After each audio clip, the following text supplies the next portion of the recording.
Hey, it's an honor to bring back to the microphone Dr. David Klein of the Stages of Life. He is our preferred provider when it comes to all things medical right here on the Resource Hour. And doctor, today you had on our agenda, you wanted to talk about facial pain. Now, what is that? Okay, this is one of my favorite disorders. You know, doctors are odd creatures. You know, you have favorite colors, you have favorite music. Doctors almost always have favorite diseases. You know, gee, Dr. Jones, what's your favorite disease? And you might see a blush, you might see a snicker, and then you'll get the answer. Well, one of my favorite complaints, disease states, is that of facial pain. And what is it? What is the difference between facial pain and headache? And the answer is very, very simple. Okay, a headache implies that you have something going on perhaps deep within the skull. It's a more generalized complaint, but facial pain tends to be rather localized, very precise, and very predictable. And it's one of my favorite things. What will cause facial pain? Well, you have several structures that you look at with regards to somebody coming in and complaining of pain in the chin, or somebody coming in and complaining of pain in the ear. The ear is part of the face. What about the forehead? What about the eyebrow? What about the nose? And more times than not, okay, the structures that are involved are not obvious on first glance. The first one would be branches, small branches of the trigeminal nerve. And you're going to go, okay, what's the trigeminal nerve and who cares?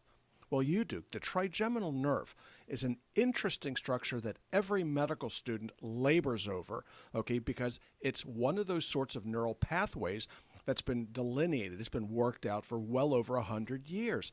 But what they don't typically understand, okay, is where, why, and how this nerve gets irritated and what types of symptoms will result from irritation or damage to these nerves. And how can you damage them to begin with? Well, the trigeminal nerve has three main divisions, hence the trigemin, the tri part of the trigeminal, okay? But what is not well understood is that the third division, which is supposed to go to the lower jaw, also sends the larger trunk up the side of the head. So when you come in with pain along the side of the head, in front of the ear, up to the temple, and you happen to be 60 years or older, you go to your GP, you go to your nurse practitioner, you go to whomever you're blessed to have that's still around to see you, and one of the first things that they do is start thinking in terms of, temporal arteritis. When you hear that, okay, all right, and this is a big deal. Is it truly temporal arteritis? Because when it is, you can go blind. 99.99% of the time, it isn't. It's simply auriculotemporal neuralgia, third division, and this will save you surgery and a lot of aggravation. Why? Because when it's temporal arteritis, you go in, you get some blood work, you can sort it out very, very quickly, and you can treat it topically. You can treat it with a little bit of steroid, but you need not necessarily go ahead and get the darn thing biopsied. But this is what happens. Third division trigeminal nerve, auriculotemporal, ATN is what I call it, okay, will cause pain up the side of the head.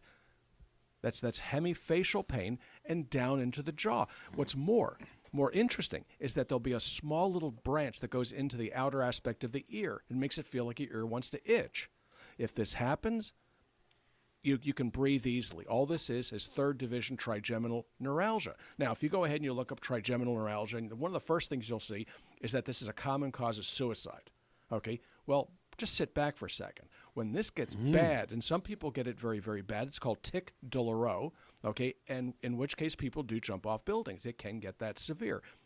Unfortunately, not everybody has quality medical care available to them, but this is infinitely treatable. This is not something that needs to go on untreated. Okay, so third division trigeminal neuralgia, extremely common cause of hemifacial pain. Well, what else will do it? Okay, one of my favorite patients was a guy years ago who was walking across Madison Avenue in New York, and then all of a sudden he was struck like by a lightning bolt out of the sky with pain in the face, and from that point forward, he couldn't work ever again. He came into my office with the darkest glasses I've ever seen and a full beard. Why? Because if anything touched his face or if he squinted, it caused the pain to become exquisite, just absolutely awful for this guy. So I asked him, when did you lose your sight? Okay, because I thought he was blind. He looked like a blind man. He said, I've never lost my sight. Why would you think that? And I said, because you look like a blind man. He goes, I have to wear these glasses because if I blink or squint too hard, the pain is awful. And what had happened to this guy was he was hit in the face by a baseball bat. Actually, it was a softball bat. And it gently cracked his cheekbone. And in so doing, over a course of years, callousing from the fracture entrapped the second division trigeminal nerve causing him pain.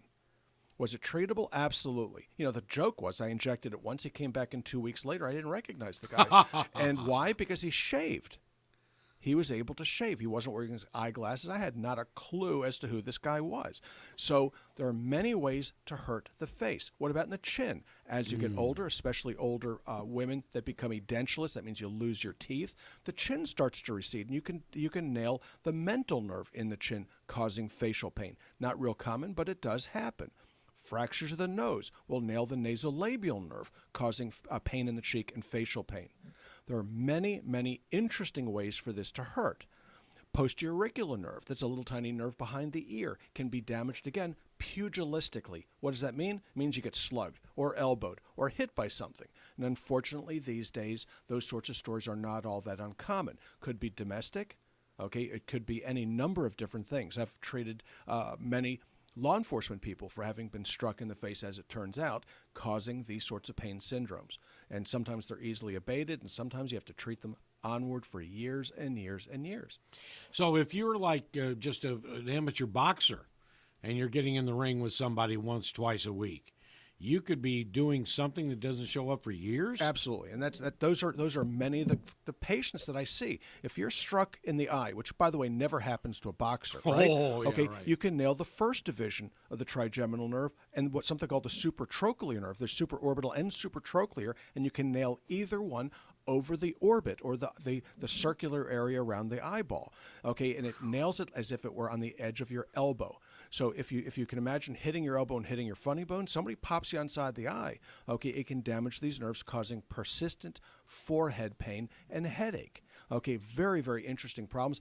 I used to see these more commonly after motor vehicle accident, but now that people wear shoulder harnesses, it's less common, far less common. But now it's being struck in the face, very, very common. When you see it in children, it's almost always going to be an abuse situation. Now, when I see a lot of people, sometimes they'll say, man, I've got this pain in my face, I can't stand it.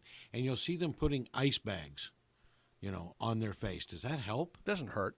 When you have a pain like that, ice is an anesthetic. Okay, it'll distract you as well, but it really depends upon what's causing it as to whether or not it's going to help. So people come in, their face will hurt. More times than not, when somebody puts an ice bag on, it's going to be dental pain. Okay, so somebody ends up with a tooth abscess. What do you do about a tooth abscess? Okay, well, you're either going to drain it, you're going to use an anti-inflammatory, or you're going to use a local anesthetic. A good topical anesthetic is an ice bag. Does it work? Yeah. But if it were muscular in origin, it would make things worse. What if somebody came in with adult onset mumps? Okay, that's going to cause facial pain. It can be pretty darn miserable. So you look at them, you see facial asymmetry, puffiness on the side where the infection is. If you put ice on that, it will make it worse. Why? Because you want the parotid gland or the submandibular glands to drain, and when you apply cold like that, it thickens the secretions, makes it far more difficult for it to heal.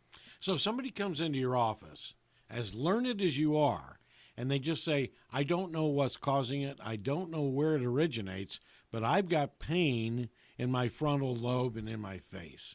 I mean, where do you begin? Well, you begin by looking at people. So the first bit of things is the history. You ask folks, when does this occur? Is there any regularity to it? Does it happen in the morning? Does it happen in the evening? Does it awaken you from your sleep? Are there any types of foods that trigger it? Now, that's a bad question, because frequently it happens the day after you eat something. Oh. So when somebody, I wake up in the morning, I've got this terrible headache. Well, are you waking up at the same time? Is it a caffeine withdrawal headache? But could it also be as a result of salt retention causing these nerve impingements to get worse?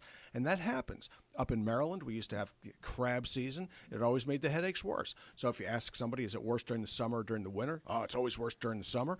Then you ask them, does it happen the night after you go out and eat crabs? If the answer is yeah, you know exactly what the problem is. Here it might be spaghetti, or it might be the twofer menu over at Olive Garden. Who the heck knows? But it may well just be something as simple as salt intake causing it. But there are lots of ways that food can trigger these entrapment syndromes of the face, causing headache, causing facial pain, and causing any manners of misery. All right, we have our nutraceutical store, we have our esthetician, and now we also have the medical side, of course, which is expanding profusely right now at the stages of life. So how do we make connections? Well, you can first check us out on the web at stagesoflife.net. Give us a call at 407-679-3337 or just come on in and look at our facilities. We're located in Longwood at 1917 Booth Circle. That's right off of I-4 and 434. And our office hours are Monday through Thursday, 8 to 5. And we do, like I said, we do invite you to come on in. You can also check us out on Facebook at Stages of Life Medical Institute.